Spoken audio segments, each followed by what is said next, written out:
She apologized before he asked her anything. He had just walked in. He had taken off his coat. He hadn't said a single word yet. And she was already apologizing for the wrong thing at the wrong moment in a tone she had been rehearsing since 3 in the afternoon. It was an apology that arrived before the silence. Her name is Marta. She is 34.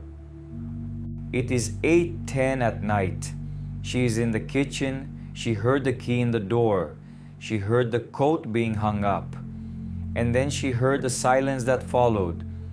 3 seconds of silence, maybe 4. Before the 4th second ended, Marta was already on her feet.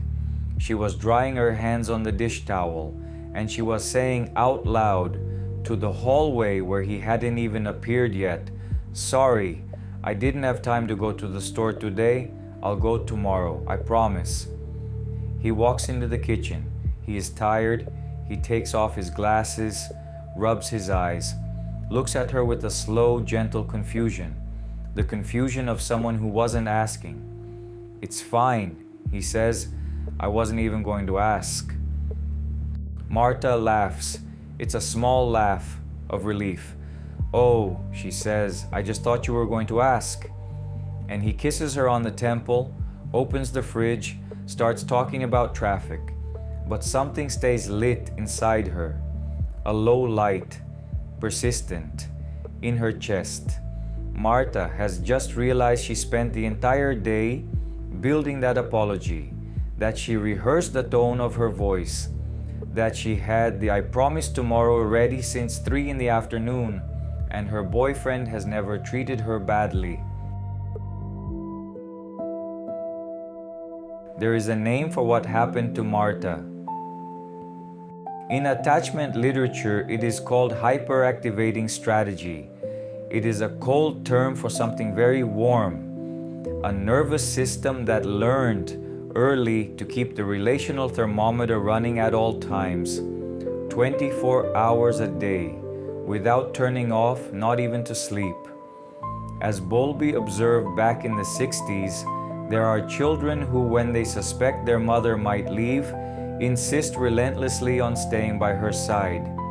It looks like a perverse behavior. It isn't. It is a calculation. If I anticipate the absence, perhaps I can prevent it. Mikulincer and Shaver decades later showed that this calculation doesn't disappear when a child grows up. It becomes more sophisticated. It becomes continuous monitoring of the other person's mood. It becomes pre-conscious reading of microexpressions. It becomes, and this is where Marta enters, the extraordinary capacity to apologize for a question that no one has asked yet. What looks like self-sabotage is at its origin survival. Neuroscience confirms the mechanism. Imaging studies show that people with anxious attachment activate the amygdala, the threat detection system, in response to ambiguous faces, before conscious processing, before the person decides something is wrong. The body has already decided. Marta wasn't being paranoid, she was reading the air. Reading the air is a skill. It was the first skill she ever learned.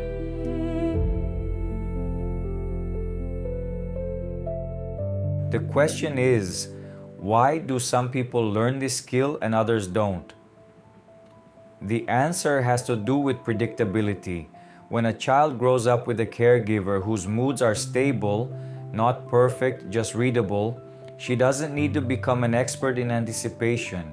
She can use that cognitive energy for other things, for playing, for making mistakes without terror, for asking. But when the caregiver is unpredictable, when the door opening at night might bring the tender mother of Thursday or the furious mother of Friday, the child does what any intelligent organism would do. She becomes an obsessive reader. She learns to interpret footsteps in the hallway. She learns to calculate the sound of a key. She learns, above all, to offer an apology before the reason for the apology appears, because an accepted apology disarms the storm. It works. That is the hard part to admit. It works so well that it becomes identity. The child who anticipates grows up and becomes the colleague everyone praises. She's so attentive, so thoughtful, she notices everything. She becomes the partner who seems to read minds. She becomes the adult daughter who still calls her mother 3 times a week, at the exact same time, so that the silence won't be read as abandonment, but the pattern takes other shapes too. There is the person who rewrites an email 7 times before sending it, because each version is an invisible negotiation with the imagined reaction of the recipient. There is the one who walks into a party and within 15 seconds knows who is upset with whom. And that isn't social grace. That is the alarm system running in the background, scanning the room. There is also the person who, before saying a no, has already composed the apology for the no, who asks forgiveness for interrupting before they interrupt, who thanks someone for the inconvenience before knowing if there was any inconvenience at all. These are all variations of the same grammar. And here a theoretical divergence enters, one that matters. The Anglo-American tradition, Bowlby, Ainsworth, Mikulincer, Shaver, describes all of this as a phenomenon inside the individual. The anxious brain, the anxious attachment system, the internal working model that needs to be rewritten. The therapeutic focus becomes individual. Regulate your own nervous system. Rewrite your own narrative. Learn to self-regulate.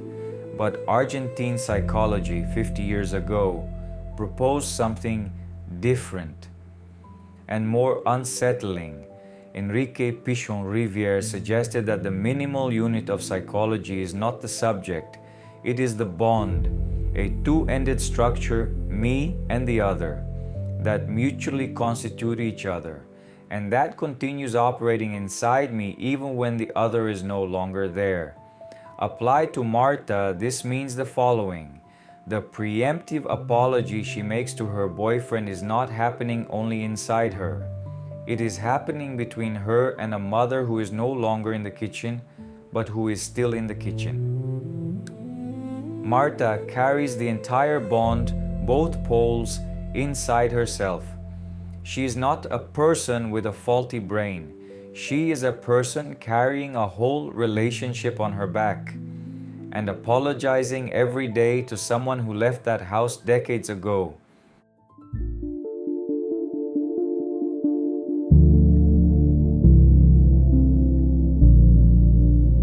And this is where the video should turn practical.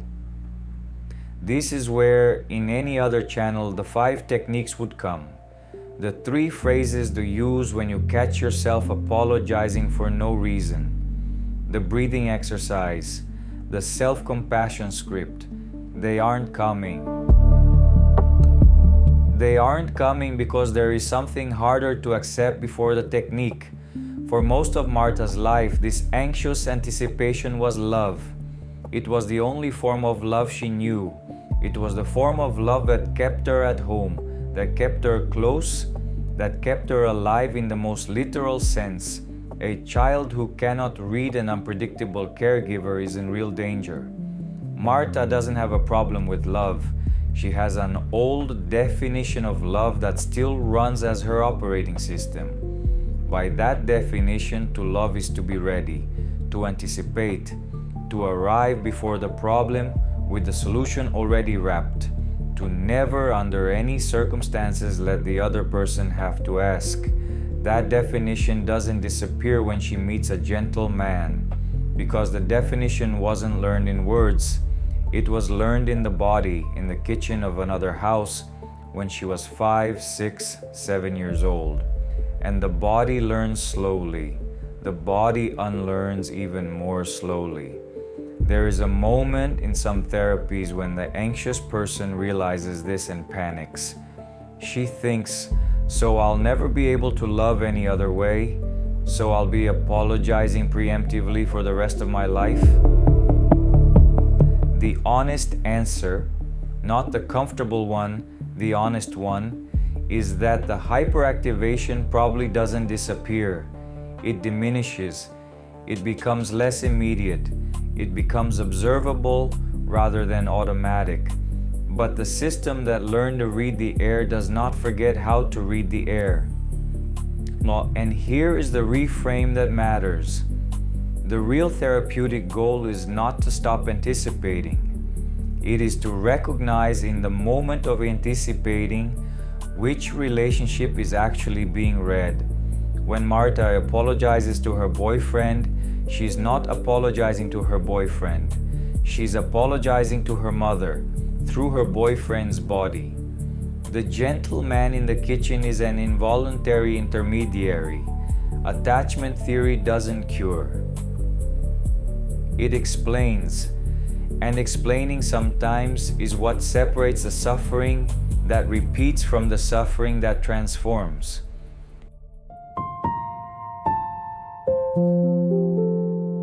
So what does one do with this?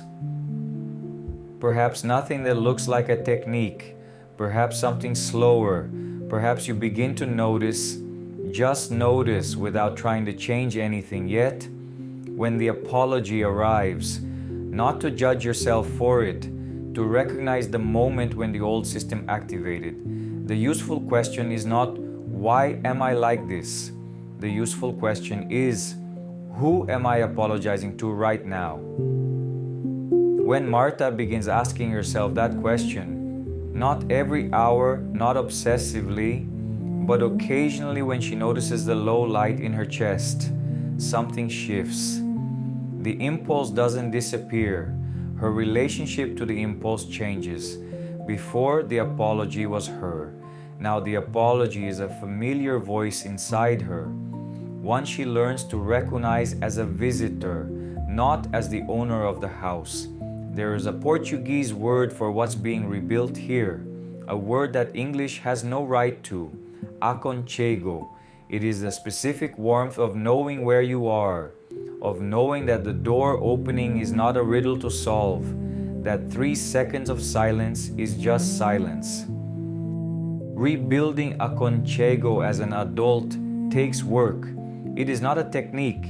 It is a slow movement of learning to trust that the other person won't shift without warning.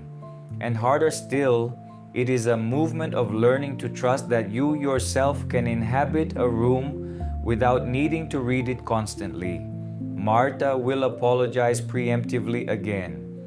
Probably tomorrow, probably next week. But perhaps at some point in the middle of the apology, she will hear herself. And when she hears herself, she will think, wait, who am I talking to? And in that moment of doubt, small, almost invisible, the old bond loses a little of its hold. It doesn't disappear, it loses hold. That is how these things change, not through cure, through witness. If you recognize yourself in this scene with the depth of someone who has lived it, this pattern deserves the time of a therapeutic space, not just the time of a video. An attachment or bond-oriented therapist can accompany what is only named here. Marta is still in the kitchen. Her boyfriend opened the fridge. He is talking about traffic. She is listening, really listening, perhaps for the first time that evening. The low light in her chest is still on, but now she knows its name. The light has the name of a door that opened 30 years ago, in another house, in another hallway, with other footsteps. Marta couldn't stop the anticipation, but for the first time, she noticed she was anticipating someone who wasn't there. And noticing is where everything begins, not cure, convivio.